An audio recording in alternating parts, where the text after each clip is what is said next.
오늘 말씀의 제목은 성령이 주신 의로운 삶이라는 제목으로 스데반 집사의 말씀을 가지고 여러분들과 은혜를 나눌까 합니다. 오늘의 본문의 말씀 내용은 사도행전 7장 51절부터 60절까지의 말씀입니다. 여러분, 오늘 말씀의 주제가 뭡니까? 성령은 성도들에게도 용감하게 예수님을 전하게 하신다는 거예요. 성도들, 무슨 어떤 선지자나 목사를 통해서가 아니라 성령께서는 성도들에게도 용감하게 예수님을 전하게 하신다. 이것이 오늘의 말씀의 주제입니다. 그러면서 성령을 거스르는 사람들이 있지만 사역자들에게 하늘의 영광을 보여주시면서 끝까지 복음을 전하게 하셨다는 거죠. 성령은 이 땅에서 목숨을 내놓고 복음을 전하는 사람들의 기도를 들으시고요, 하늘의 소망을 허락하셨다는 것이 오늘 본문의 말씀의 주제입니다. 오늘 말씀의 논지를 보면은 성령은 고난당한 성도에게 하늘의 영광을 보여주셨다는 거죠. 첫 번째 보니까 거슬림을 받고도 계신 성령이었고, 두 번째 보니까 하늘을 말하게 하신 성령이라는 겁니다. 그리고 세 번째는 보니까 박해함을 보고 계시는 성령님이고요, 마지막에 네 번째는 영혼까지 받아주시는 성령을 우리에게 알려주셨다는 겁니다.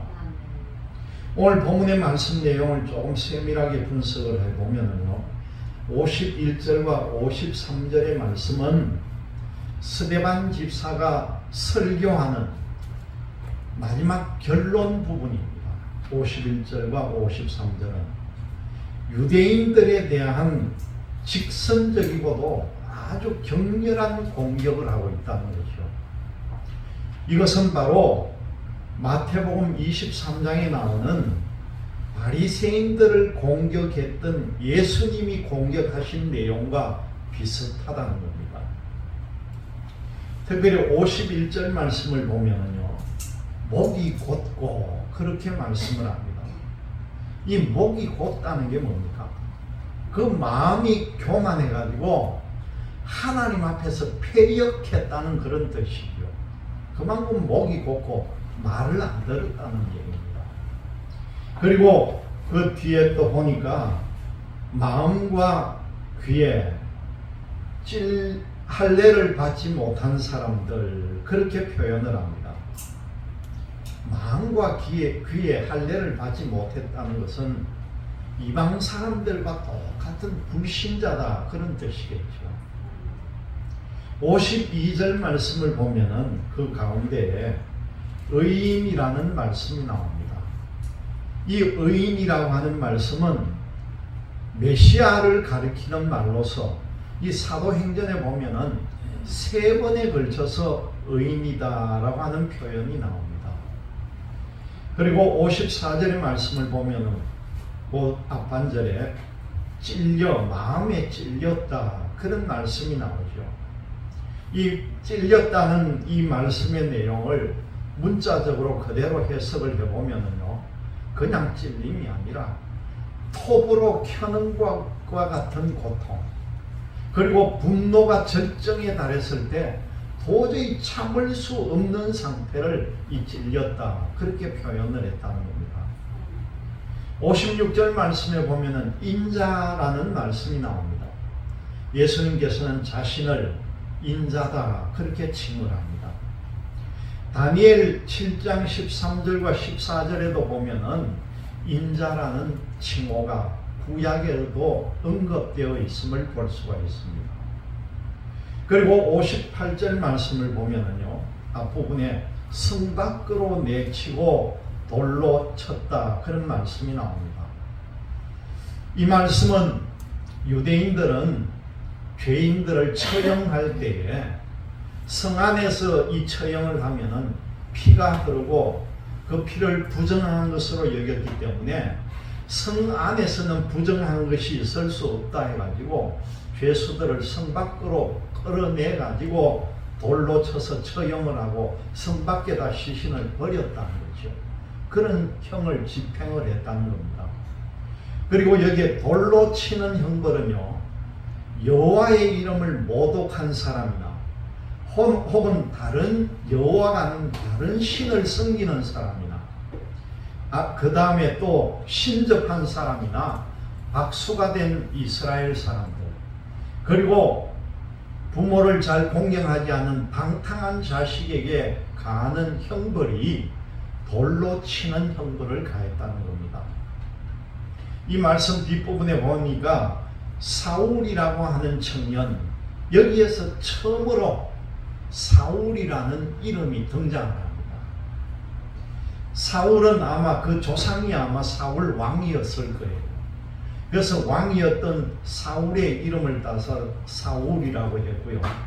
나중에 이름이 기록이 되는 바울이라고 하는 말은 로마식으로 불렀을 때 사울이 바울이 된다는 거예요. 그래서 로마 이름으로 바울이라고 불렀습니다. 이 바울은 길기리아 지방에 있는 다소라는 곳에 출생을 했고, 예루살렘에서 이 당시에 최고의 석학이라고 할 수 있는 가말리엘이라고 하는 선생의 밑에서 공부를 했다는 겁니다.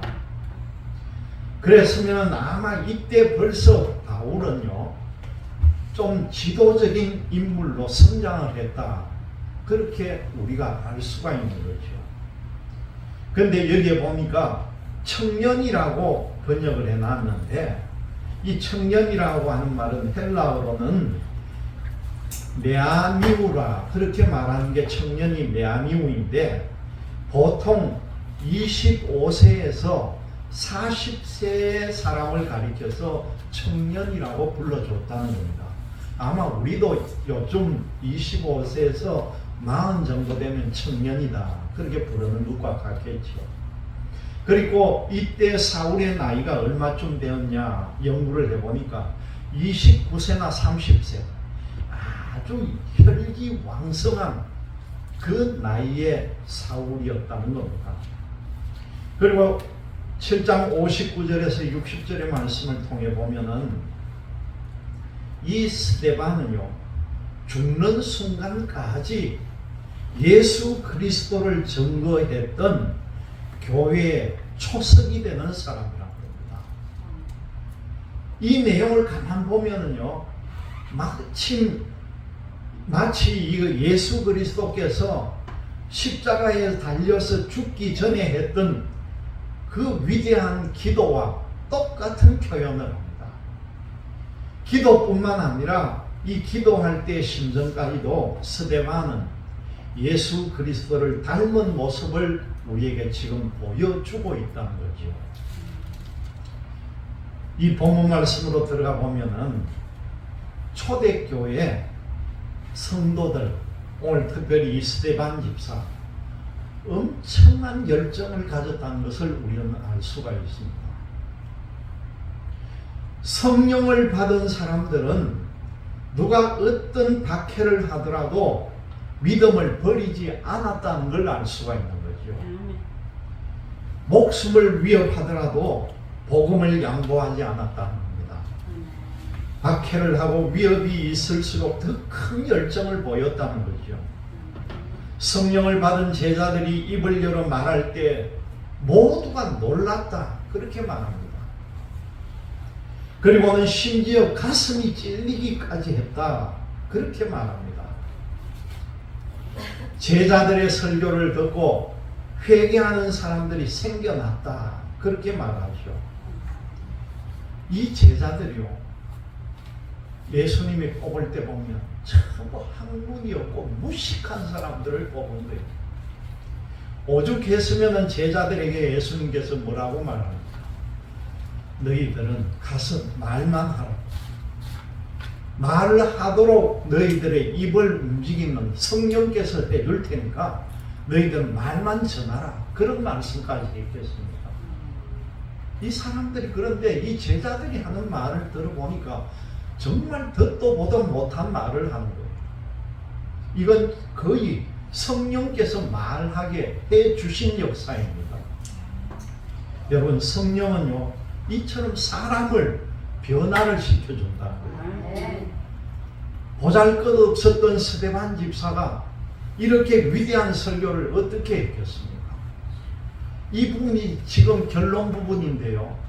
이 앞에 스데반이 처음 설교할 때부터 지금까지 쭉 여러분 이 앞부분을 보시면은 어디에서 그런 큰 해박한 지식이 있었겠습니까? 거침없이 설교를 합니다. 사실 세상에서 사람들의 인기를 받는 사람들을 보면은요, 대중들이 좋아할 만한 말을 하는 사람, 그리고 대중들의 욕구를 충족시키는 말을 하는 사람들이 인기를 얻기 위해서 많이 말을 합니다. 그러나 예수님의 제자들은 사람들이 좋아할 만한 말을 하지 않았다는 거예요. 사람들의 죄를 경고를 하고 사람들을 책망을 했다는 거죠. 사람들이 싫어할 만한 말을 했는데도 들은 사람들이 마음이 찔리고 변화가 될 수 있다면은 그것은 바로 성령의 역사가 일어났다는 것입니다. 그런데 그 중에는 반대하는 사람도 있다는 거예요. 아무리 성령의 역사라 하더라도 그 역사를 거절하는 사람이 있다는 겁니다.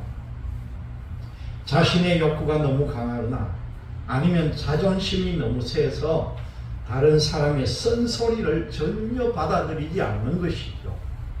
혹은 이념과 전통에 충실해가지고 시대도 분별하지 못하고 뭐가 옳고 그름인지 구별하지 못했다는 겁니다. 이런 세대를 당해서도 복음을 전하는 사람들이 있다는 사실이 얼마나 대단한 일입니까? 첫 번째 보니까 거스름을 받고도 계신 성령이었다는 겁니다. 성령이 말하게 하시면은 사람들이 꼼짝없이 들어야만 합니다. 하지만 듣지 않는 사람, 반대하는 사람이 있다는 거죠. 그들이 갖고 있는 기득권이 매우 담담해가지고 그걸 놓으려 하지 않는 사람들이 듣지 않으려 하고요. 또 들은 것에 대해서 반박하기도 한다는 겁니다. 그런데 반박을 하더라도 그냥 말로 반격을 하면 좋은데 힘과 권력을 사용해서 반격을 한다는 거죠. 왜 이렇게 옳은 일이 핍박을 받아야 하고 성령의 일이 왜 회방을 받아야 할까? 어떤 사람들은요, 하나님의 일이 전혀 방해를 받으면 안 된다, 그렇게 말하는 사람들이 있습니다. 하나님의 일이 왜 방해를 받아야 돼? 하나님의 일은 그냥 자연적으로 잘 풀려야지, 그렇게 말하는 사람들이 있다는 거예요. 하지만 여러분, 하나님의 일이 그냥 모든 것들이 잘 풀리기만 한다면은 하나님의 말씀을 전하는 사람들이 교만해지거나 나태해질 수도 있다는 걸 알아야 합니다. 나중에는 성령의 의지에서 말하기보다는 자기 능력을 가지고 말하려 든다는 것이요. 하나님은 복음 전파자들의 겸손함과 각성을 위해서 그 박해에 개입하지 않으시기도 한다는 겁니다. 그렇다고 해서 하나님께서 박해를 받는 사실을 외면하지는 않으신다는 거예요. 박해를 받는 사람을 각성시켜가지고 박해하는 사람을 부끄럽게도 만들기도 하신다는 겁니다. 스데반이 성령에 충만해가지고 복음을 전합니다. 그런데 사람들이 스데반의 말을 듣지 않습니다. 스데반은 사람들을 향해서 마음과 귀에 환례받지 못하고 성경을 거스른다 그러면서 꾸중을 합니다. 조상들이 의인의 도래를 예고한 그 선지자를 죽인 적이 있었는데 이 사람들이 그 후손들도 똑같은 일을 하고 있다는 거죠. 여러분, 어느 시대나 그때나 지금이나 성령을 거스르는 사람들이 있습니다. 근데 여러분 잘 기억을 해야 합니다. 이 성령을 거스르거나 성령을 회방하면은요, 하나님께서 분명히 징계를 한다는 겁니다. 지난 수요일도 여러분께 말씀을 드렸지만 징계도 그냥 징계가 아니에요. 완전히 죽음에 이르는 징계까지도 준다는 것을 여러분들이 꼭 기억하시기를 바랍니다. 두 번째 보니까 하늘을 말하게 하신 성령이라는 겁니다. 스데반이 사람들이 이 스데반의 말을 듣고 마음이 찔렸습니다. 자책이 되었던 거죠. 그런데 마음이 찔렸으면은 그 찔림 한 가지 반응만 나오면은 좋은데요. 찔리고 난 뒤에 두 가지 반응이 딱 나타난 거예요. 그 한 가지 반응은 우리가 그러면 어떻게 해야 되겠까 하는 회개의 말을 하게 되고요. 이 회개의 말을 하는 내용도 앞에 보면 베드로가 설교할 때도 보면은 베드로에게 사람들이 베드로의 설교를 듣고 마음이 찔려가지고 베드로에게 묻습니다. 우리가 그러면 어떻게 할꼬? 그때 베드로가 뭐라고 말합니까? 너희들이 회개하고 각각 예수의 이름으로 세례를 받고 죄사함을 받으라. 그렇게 말씀합니다. 너희들이 그렇게 하면 성령의 선물을 받을 것이다. 그렇게 베드로가 말씀합니다. 이렇게 반응을 해야 되는 것이 원칙인데요. 그 말씀을 듣고도 다른 반응을 말하는 사람들이 뭐라고 합니까? 적대감을 드러낸다는 거죠. 지금 이 스데반의 설교를 듣는 사람들이 마음의 찔림을 받았는데 오히려 그 스데반을 향해서 이를 간다는 겁니다. 스데반을 죽이고 싶은 마음까지 들었다는 거죠. 이를 간다는 것은 보통 사람 같으면은 적대감을 가진 사람을 만났을 때 순간적으로 움찔하고 자기가 말하는 것을 중단하는 것이 보통 일입니다. 그런데 스데반은 오히려 더 성령이 충만해 가지고요, 하늘을 바라본다는 거예요. 스데반은 하나님의 영광과 예수님이 하나님 오른편에 서신 것을 하늘을 쳐다보면서 바라봤다는 거죠. 스데반이 입을 열어서 하늘의 영광과 예수님이 하나님 오른편에 서 계시다, 그렇게 말씀을 합니다.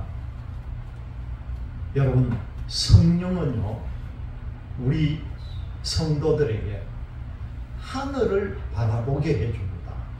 아멘. 여러분, 세상 살면서 앞뒤도 막히고 좌우도 막히고 온 사방이 캄캄했던 적이 없습니까? 온 세상이 캄캄하고 온 사방이 다 막혔을지라도 우리 믿는 사람들은요, 하늘을 바라보시기 바랍니다. 아멘.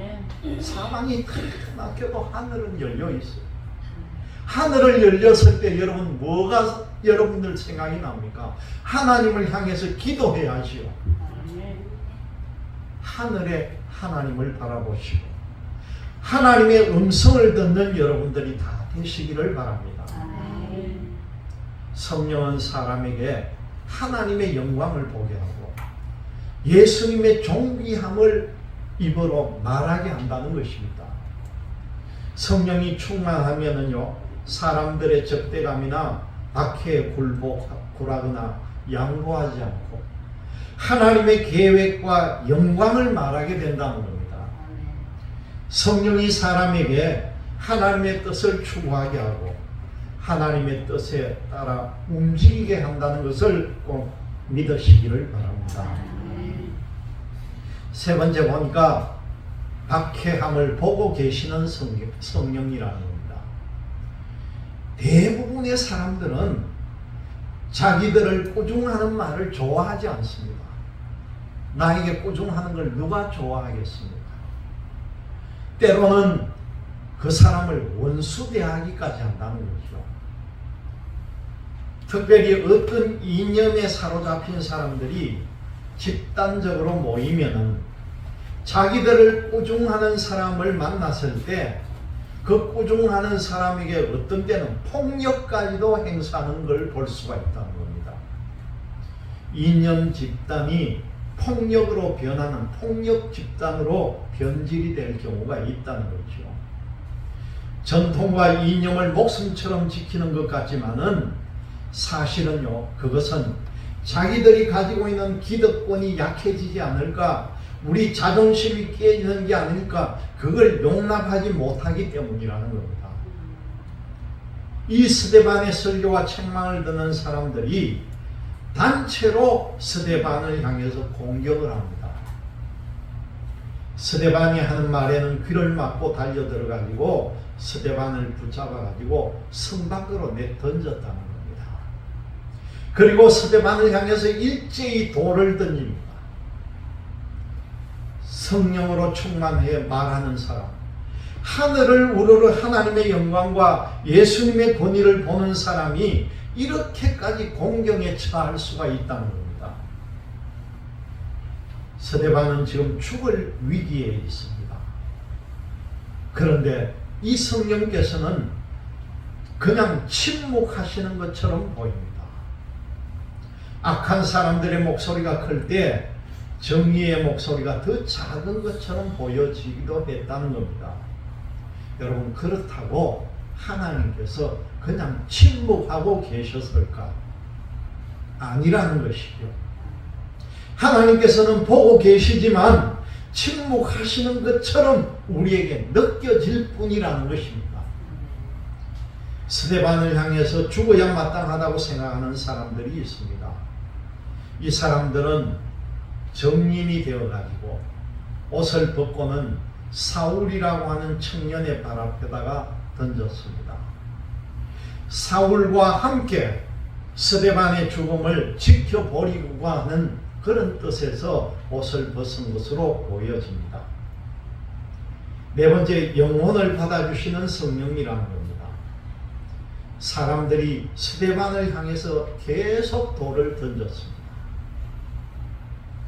이 사람들은 하나님을 자기들은 잘 섬긴다고 생각을 했는데 스데반이 나서서 자기들을 공격하는 걸 보니까 참을 수가 없다는 것이요. 자기들의 믿음을 공격하는 스데반이 신성을 모독하는 사람으로 자기들은 느꼈다는 겁니다. 스데반이 돌을 맞아도 반드시 정인들의 정림이 있어야 되었습니다. 그래서 옷을 벗은 사람, 벗은 옷을 발 앞에 두는 사울이 있었다는 거죠. 율법과 규례를 지킨다고 하지만 그것은 자신의 위선이나 약함을 돌아보고 회개하는 것이 아니라 자기들의 고집을 더 강하게 하고 힘을 과시하는 데 사용한다는 겁니다. 여러분, 우리의 신앙은요, 우리가 더 겸손하게 하고 우리를 더 겸손하게 하고 하나님의 뜻에 순종하는 데 사용해야 합니다. 혹시라도 우리의 위선을 합리화시키거나 우리의 세속적인 권력을 강화하는 데 사용해서는 안 된다는 것이죠. 스데반이 돌에 맞아 죽어가면서 뭐라고 기도를 합니까? 주 예수여, 내 영혼을 받으시옵소서. 이 죽어가면서도 탄식하지 않고요, 자기 영혼을 주님께 맡기고 주님 내 영혼을 받아달라고 기도할 정도이니까 목숨보다 믿음이 더 중요하다는 것입니다. 목숨보다 더 중요한 것은 믿음입니다. 스데반이 무릎을 꿇고 큰 소리로 기도합니다. 그리고는 주여, 이 죄를 그들에게 돌리지 마옵소서. 사실 스데반은 바르게 말하다가 죽어가고 있는 그런 모습입니다. 이 얼마나 억울한 죽음입니까? 만약에 이 정도 되면은 자기를 향해서 돌을 던지는 사람들에게 저주를 하고 대항을 할 수도 있을 것인데요. 스데반은 오히려 그들이 용서받기를 바라며 기도한다는 사실입니다. 여러분, 우리가 읽은 본문 그 다음 8장 1절을 보면은요, 사울은 그가 죽임 당함을 마땅히 여기더라. 여러분 30세의 청년 사울은 그 스데반이 죽어가는 앞에 자기가 정인들이 벗은 옷을 받아가 자기 발 앞에 두고는 그 죽어가는 스데반을 마땅하게 여겼다는 겁니다. 여러분 이 사건이 나중에 어떻게 됩니까? 사도 바울이 회심을 하고 나중에는 증언하는 내용이 뭡니까? 내가 봤다. 내가 스데반이 죽는 걸 현장에서 본 사람이다.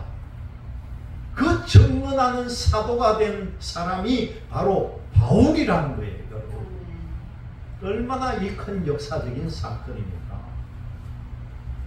성령은요 이처럼 선하고 바른 사람의 영혼을 받아준다는 사실을, 이 사실을 여러분들 믿으시기를 바랍니다. 순교에 관해서는 제가 늘 지금도 말씀을 하는데요, 예수님께서 오실 때 첫 번째 부활에 가는 자들, 순교를 당한 순교자들이 다시는 죽음을 보지 않고 전부 부활돼서 하늘나라에 간다는 걸 여러분 꼭 명심하시기를 바랍니다. 이 세상을 살면서 스데반과 같은 이 순교의 정신으로 내가 만약에 이런 경우에 처한다면 나도 스데반처럼 순교를 당하리라, 그런 굳은 마음을 갖고 살아가는 여러분들 되시기를 주님의 이름으로 기원드립니다. 기도하겠습니다.